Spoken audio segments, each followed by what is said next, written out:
क्यों ना तलवार की परीक्षा की जाए। उसने तलवार को म्यान से निकाला और जोर से एक पेड़ के तने पर दे मारी।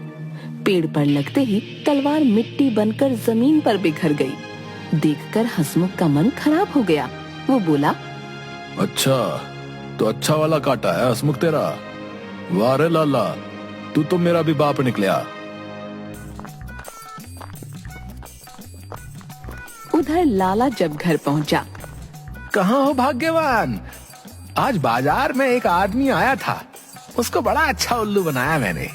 क्यों आप लोगों को ठगते हो? किसी दिन आपकी ये हरकत किसी को पता चल जाएगी तो आप उसी बाजार बिना कपड़ों के नजर आओगे। क्या कुछ भी बोलती हो? देखो मैं क्या लेकर आया हूँ, गाँव का शुद्ध घी। मगर जैसे ही उसने मटकी खोली और एक पलटे से घी निकाला, उसमें थोड़ा सा घी और बाकी मिट्टी सामने दिखी। अरे ये क्या? मटकी में तो मिट्टी भरी पड़ी है। ये क्या? इसमें तो मिट्टी भरी है और वो तो आपको उल्लू बना गया। इमली ये देखकर खूब हंसने लगी। लाला तो मन ही मन उसकी अक्ल की दाद देने लगा। ये तो मुझसे भी ज्यादा अक्लमंद निकला।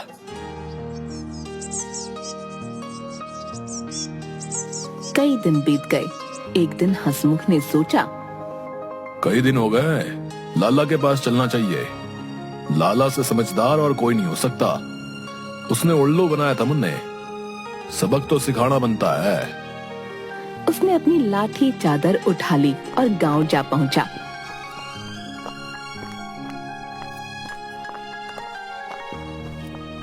लाला जी अपनी दुकान पर जमे थे। हंसमुख को देखते ही उठकर स्वागत किया। अरे आओ आओ हंसमुख भाई, कहो हंसमुख जी, तलवार कैसी लगी आपको? लाला जी, चीज तो लाजवाब थी, बहुत उम्दा चीज रखते हो, लेकिन घी में भी खूब स्वाद आया होगा। लाला जी को हंसी आते आते रुक गई और बोले, गांव के शुद्ध घी में स्वाद ना आए तो लोग गांव से घी क्यों मंगवाएं हैं? लाला जी ने हंसमुख को प्रेम से अपने पास बिठा लिया, उठकर चिलम भर ली और बोले, हंसमुख जी, अब तो 2-4 दिन यहीं रहो। हंसमुख ने बात मान ली।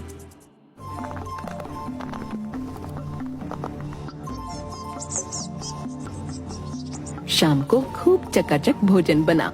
खाने के लिए दोनों अलग अलग आसनों पर बैठे। 2 थाल सामने आए। लाला जी ने सोने के थाल में खाना लगाकर हंसमुख के आगे रखा और स्वयं चांदी की थाल ले ली। लाला जी, आपने आज दिल खुश कर दिया। आप तो खाना भी सोने की थाली में देते हो। लाला ने मन में सोचा, क्यों, सोना देखकर तो तुम्हारे मुंह में पानी आ गया होगा। अरे अरे हंसमुख, मैं तो मेहमान नवाजी कर रहा हूँ। सोने की थाल देखते ही हंसमुख खाना पीना भूल गया।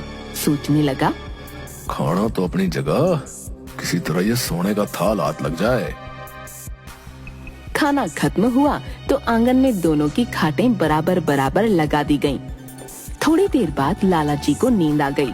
जब वे खर्राटे भरने लगे, थाल निकाल कर उसे एक कीचड़ वाले तालाब में दबाता हूँ। हंसमुख उठा और चुपके से थाल लेकर तालाब के कीचड़ में दबा आया।